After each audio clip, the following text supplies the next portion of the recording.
Shalom saudara, hari ini kita akan kembali merenungkan firman Tuhan dari Yohanes 16 ayat 19 sampai 22. Saudara, mungkin Anda pernah mendengar orang berkata tidak ada perpisahan jika tidak ada perjumpaan.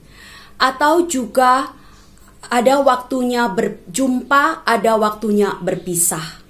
Nah, di dalam bagian firman Tuhan hari ini, Yesus memberitahukan kepada murid-muridnya bahwa sebentar lagi mereka akan berpisah.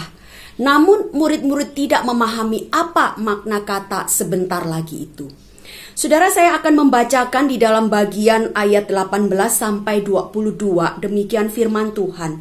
Maka kata mereka, apa artinya ia berkata tinggal sesaat saja? Kita tidak tahu apa maksudnya. Yesus tahu bahwa mereka hendak menanyakan sesuatu kepadanya.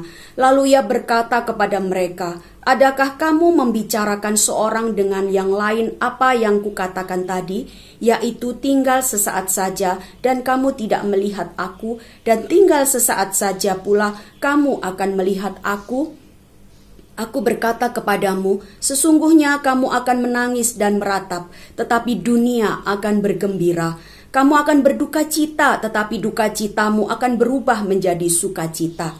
Seorang perempuan berduka cita pada saat ia melahirkan, tetapi sesudah ia melahirkan anaknya, ia tidak ingat lagi akan penderitaannya, karena kegembiraannya bahwa seorang manusia telah dilahirkan ke dunia. Demikian juga kamu sekarang diliputi duka cita, tetapi aku akan melihat kamu lagi dan hatimu akan bergembira, dan tidak ada seorang pun yang dapat merampas kegembiraan itu daripadamu.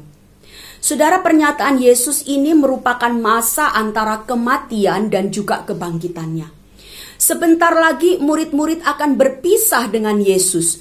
Mereka akan mengalami kesedihan karena mereka akan berpisah dan seolah-olah tidak bisa berjumpa lagi dengan Yesus karena Yesus akan disalibkan dan mati di atas kayu salib. Saudara, mereka mengalami kesedihan yang dalam. Namun Yesus ternyata tidak selamanya meninggalkan murid-muridnya. Tidak selamanya meninggalkan orang percaya. Karena kebangkitan Yesus akan membawa sukacita yang besar. Bukan hanya sukacita tetapi juga kemenangan bagi para murid dan juga orang-orang percaya. Saudara, menjadi murid Yesus bukan berarti selalu aman dan lancar. Menjadi murid Yesus bukan berarti tidak ada kesulitan dan duka cita. Sebaliknya, Yesus sendiri menjabarkan di dalam ayat yang ke-20. Di sana dikatakan, aku, Yesus, berkata kepadamu, sesungguhnya kamu akan menangis dan meratap. Saudara, kata menangis di dalam terjemahan bahasa Inggris bukan hanya menggunakan kata cry, tetapi justru menggunakan kata weep. Di sini, weep mengacu kepada satu pengertian menangis yang meratap dengan keras. Sebuah ekspresi dari kesedihan yang mendalam. Sebuah ekspresi dari duka cita yang begitu dalam yang akan dialami oleh murid-murid dan juga orang-orang percaya kepada Yesus. Saudara, mengikut Yesus berarti kita juga akan mengalami yang namanya penderitaan dan juga kesedihan. Ketika kita memahami hal ini, mungkin ada di antara Anda yang berkata, oh, kalau begitu gak oke dong ikut Yesus. Ternyata banyak sekali ada juga penderitaan dan juga kesulitannya. Oh, berarti Yesus PHP dong, pemberi harapan palsu. Apakah seperti itu? Tentu saja tidak. Saudara, sebuah pujian yang liriknya demikian menjadi satu penguatan dan juga penghiburan bagi setiap kita. Ada satu sobatku yang setia, tak pernah dia tinggalkan diriku. Di waktu aku susah, waktuku sendirian, dia selalu menemani diriku. Namanya Yesus, namanya Yesus. Yesus, nama Yesus yang menghibur hatiku. Namanya Yesus, namanya Yesus, nama Yesus yang menghibur hatiku. Yes, nama Yesus memberikan pengharapan dan penghiburan bagi kita.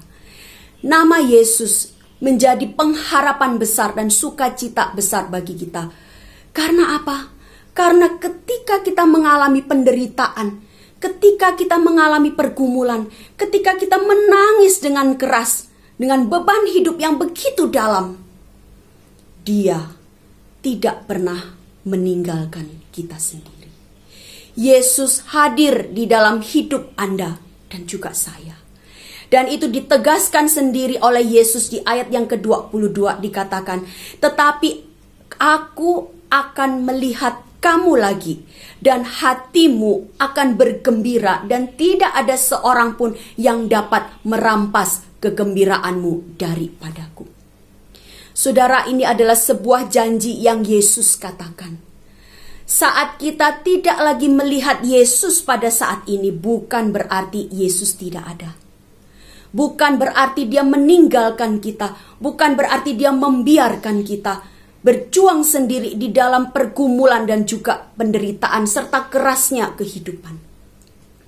Dia, Yesus, adalah Allah yang selalu hadir, yang selalu ada dalam hidup Anda dan juga saya, orang-orang yang percaya kepadanya. Oleh sebab itu, biarlah sungguh-sungguh ketika kita mengalami kesulitan, kita boleh tetap bertahan karena Yesus beserta dengan kita. Dan kita tidak benar-benar ditinggalkan sendirian. Amin. Kiranya Tuhan memberkati setiap kita. Kasih yang terindah